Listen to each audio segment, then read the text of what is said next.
मनसे अखंड महाराष्ट्राच्या मुद्द्यावर ठाम आहे, तर विदर्भाच्या आमदारांनी मात्र यावर टीका केली आहे। पाहुयात मनसे नेते अमेय खोपकर आणि काटोलचे भाजपचे आमदार अमित देशमुख यांनी जय महाराष्ट्राशी फोनवरून बोलताना काय प्रतिक्रिया दिली आहे।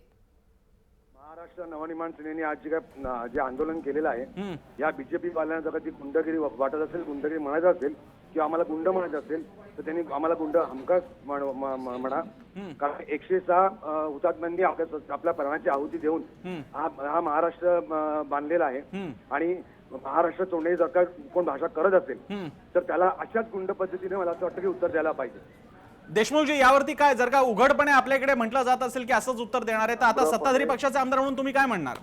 मी नम्रपणे नमूद करू इच्छितो की 106 हुतात्म्यांचं जे बलिदान झालं ते मुंबई ही महाराष्ट्रात राहावी यासाठी झाली आणि विदर्भाची जी भूमिका आहे ती सर्वतोरी वेगळी आहे। आम्ही बलिदान देणाऱ्या हुतात्म्यांना तेवढाच आदर सन्मान करतो, पण विदर्भाचा तुम्ही जर अनुशेष पाहाल, विदर्भामध्ये होणाऱ्या आत्महत्या पाहाल, विदर्भाच्या रोजगाराच्या दृष्टीने इथे भटकंती जी होते आहे, शेवटी पहिले आमचे 11 लोकसभेचे मतदारसंघ 10 झाले, 10 विधानसभेचे मतदारसंघ 62 झाले। का झाले?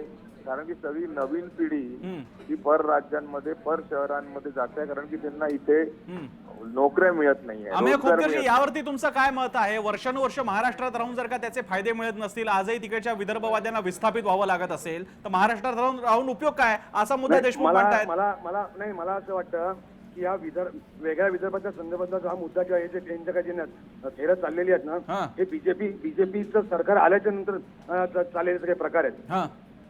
आणि ज्यांना कोणाला इथे पत्रकार परिषद घेऊन वेगळ्या विदर्भाची जर का मागणी करायची असेल, वेगळ्या विदर्भाची मांडाची भाषा करायची असेल तर त्यांना आरेला कारे ही भाषा कळते।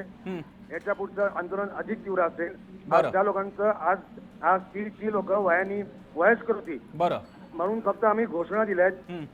याच्या पुढे मुंबईमध्ये जर का अशा प्रकारचं आंदोलन केलं तर त्याला आरेला कारे किंवा आमच्या पद्धतीचं आंदोलन असेल। विदर्भाच्या लोकांना वेगळं विदर्भ राज्य पाहिजे, याच्यावर काही मनसेवाल्यांचं दुमत असेल तर मी आमदार म्हणून माझा राजीनामा उद्या देतो। राज ठाकरेंनी माझ्या विरोधात आमच्या मतदारसंघातून लढून दाखवा, विदर्भातून लोक पाण्याचं पाणी करून दाखवतील कोणाला विदर्भ पाहिजे नाही पाहिजे। माझं आव्हान आहे त्या निमित्ताने राज ठाकरेंनी येऊन माझ्या विरोधात निवडणूक लढावी, मी उद्या राजीनामा द्यायला तयार।